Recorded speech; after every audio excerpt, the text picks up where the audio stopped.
معاشیات کے پروفیسر کی ایک ادبی نصیحت۔ اس کے معاشیات کے پروفیسر نے اسے بتایا کہ اصول معاشیات بہت اہمیت کے حامل ہیں، لیکن ٹالسٹائی، شیخوف، ڈکنز، شیکسپیئر اور ورڈزورتھ کو پڑھنے کی بات ہی کچھ اور ہے۔ یہ ایک انوکھا اور نہایت اہم تجربہ ہے۔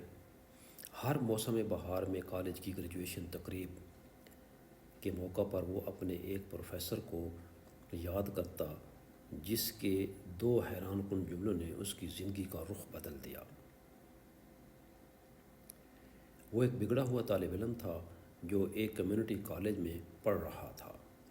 اس کے نہ تو اتنے اچھے نمبر تھے، نہ اس کے پاس اتنی خطیر رقم تھی، اور نہ ہی پڑھائی کے لیے اتنا جذبہ اور تحریک کہ وہ 4 سالہ یونیورسٹی کورس میں اپنے آپ کو داخلے کا اہل پاتا۔ بزنس، جو اس کا اختیاری مضمون تھا، سے اسے کوئی خاص دلچسپی نہیں تھی۔ یہ اسے اپنی ماں جو کہ ایک روایتی تارک وطن تھی کے اصرار پر رکھنا پڑا تھا، کیونکہ اس کے خیال میں یہ ایک بہت عملی مضمون تھا۔ اس کے والدین کالج کے متعلق کچھ زیادہ نہیں جانتے تھے، کیونکہ اس کی ماں کو کالج جانے کا موقع ہی نہ مل سکا، اور اس کے والد کو، جو کہ کالج جانا اور پڑھنا چاہتے تھے، دوسری جنگ عظیم کی وجہ سے نہ جا سکے۔ ان جیسے مطالعہ پر حاوی شخص نے کالج میں خوب پھلنا پھولنا تھا، لیکن فرانس، لگزمبرگ اور جرمنی کے محاذ جنگ پر 9 ماہ سے زیادہ عرصہ گزارنے کے بعد یہ جذبہ منتشر ہو گیا۔ وہ بھی شاید کالج کی تعلیم مکمل نہ کر پاتا اگر اسے اپنی دلچسپی کی کلاس نہ مل گئی ہوتی۔ دوسرے سال خزاں کی ایک صبح وہ ایک بڑے لیکچر ہال کی سب سے پچھلی قطار میں بائیں جانب معاشیات کا لیکچر سننے بیٹھا تھا۔ پروفیسر نے میکرو اکنامکس تھیوری پر لیکچر دینا شروع کیا۔ اس نے کتاب کھولی اور چپکے سے جیک لندن کا ناول جان بارلے کورن اس کے اندر رکھا اور پڑھنا شروع کر دیا۔ وہ مطالعے میں ایسا غرق ہوا کہ اسے اپنے ارد گرد کی کوئی خبر نہ رہی۔ تقریباً 20 منٹ کے بعد پروفیسر نے اپنے نوٹس ایک طرف رکھے اور تیزی سے اس کی طرف بڑھنا شروع کیا۔ اسے بعد میں بتایا گیا کہ ہر طالب علم نے ماں سوائے اس کے پروفیسر کو نشستوں کی قطار کے درمیان سے ہوتے ہوئے ہال کی پچھلی طرف جاتے ہوئے دیکھا۔ وہ ناول پڑھنے میں ایسا منہمک تھا کہ اسے کچھ خبر نہ ہوئی کہ پروفیسر کب اس کے ڈیسک کے پاس پہنچا اور کب سرک کر عین اس کے پیچھے آ گیا، اس کے اوپر جھکا اور جھپٹ کر ناول اس کے ہاتھوں سے چھین لیا۔ دفعتاً اسے احساس ہوا کہ کلاس کا ہر طالب علم اسے گھور رہا ہے۔ وہ انتہائی شرمسار ہوا، اس کا گلا خشک ہو گیا اور وہ اپنے دل کو سینے میں باقاعدہ پھڑپھڑاتا ہوا سن سکتا تھا۔ پروفیسر نے ناول کے چند صفحات کی ورقگردانی کی۔ اس دوران کمرہ جماعت کی ویرانی المناک تھی۔ آخر کار اس نے کتاب سر سے اوپر اٹھائی، اسے ہوا میں لہرایا اور بلند آواز سے گویا ہوا۔ یہ طالب علم اپنی باقی مادہ زندگی معاشی نفس نقصان کے خشک مضامین پڑھنے ہوئے نہیں گزارے گا۔ اسے ادب سے دلچسپی ہے۔ اس کے آخری الفاظ حقیقی تعظیم و تکریم کا جذبہ لیے ہوئے تھے۔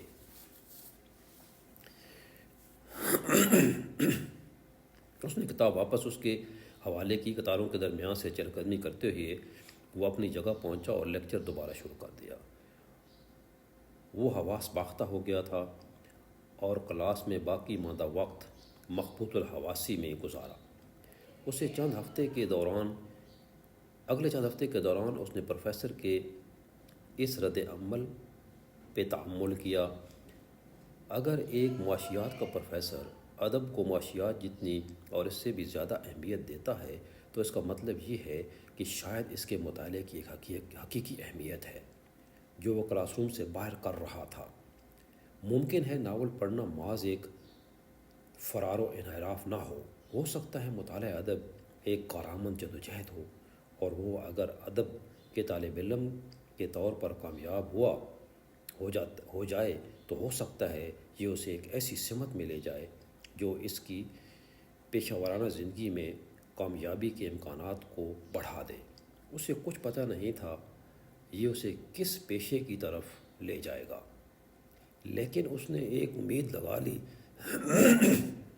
کہ ہو سکتا ہے پڑھائی ختم کرنے کے بعد وہ کچھ پا سکے۔ اس نے اپنے اختیاری مضمون بدل کر انگریزی ادب رکھ لیا، اپنے گریڈز بہتر بنائے اور university of California Santa Barbara منتقل ہو گیا۔ وہ سکول کے ماحول سے زندگی میں پہلی بار لطف اندوز ہوا اور اس پہ یہ انکشاف ہوا کہ مطالعہ کی وابستگی لکھنے کی رغبت میں تبدیل ہو گئی ہے۔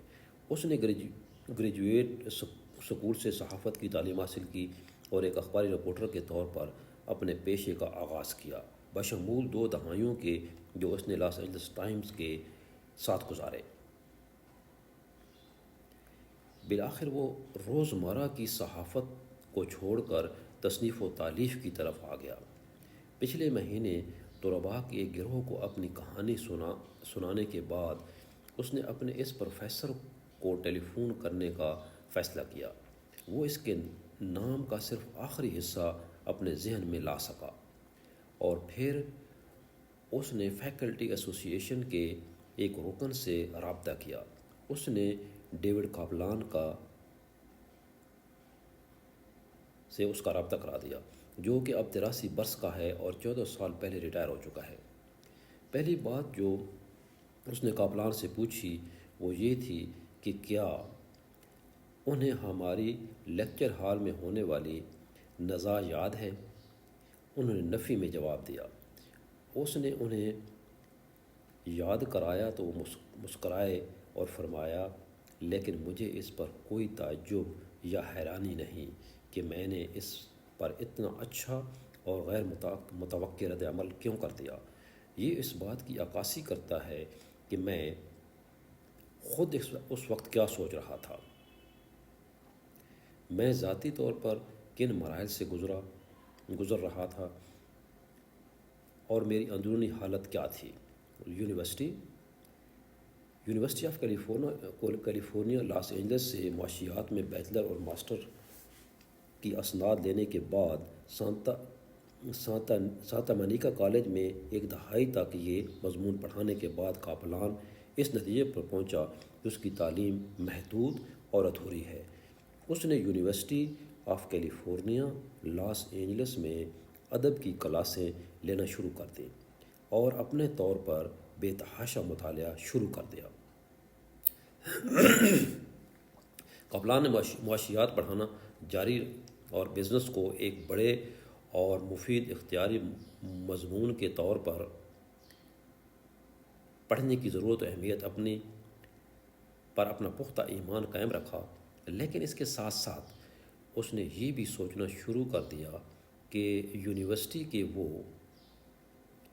عہدیداران جو علوم انسانی یعنی ادب، فلسفہ و تاریخ اور لسانیات وغیرہ کو کمتر سمجھتے ہیں، اور وہ طلباء جو اس کی اہمیت سے انکاری ہیں، غلط سمت میں سفر کر رہے ہیں۔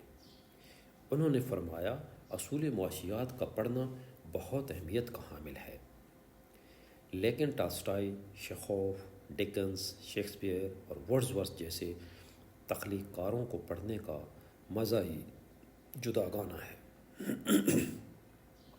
یہ طلباء کی اقدار و اوصاف کی صورت گری کرنے کے علاوہ ان کی فہم حیات کو گہرا کرتے ہیں۔ کاپلان نے کہا، تصنیف و تالیف استعداد تنقیدی تفکر اور تخلیقی صلاحیت کی تحسین و قدر شناسی جو کہ طلباء فنون لطیفہ کے بڑے مضامین کے طور پر سیکھتے ہیں، وہ ان کی زندگیوں کو آراستہ کریں گے اور انواع و اقسام کے پیشوں بشمول تجارت میں ان کی بہترین مدد بھی کریں گے۔ گلہائے رنگ سے ہے زینت چمن۔ انہوں نے فرمایا، میں تمہیں جو رد عمل اس کی وجہ غالباً یہی ہے کیونکہ میں یقین رکھتا ہوں کہ ایک ناول پڑھنا اتنا ہی قابل قدر ہے جتنا کہ معاشیات کا ایک بے کیف لیکچر سننا، اور شاید ادبی موضوعات کی گونج کچھ زیادہ ہی ہوتی ہے اور تمہاری زندگی پر جن کا اثر عظیم تر ہوتا ہے۔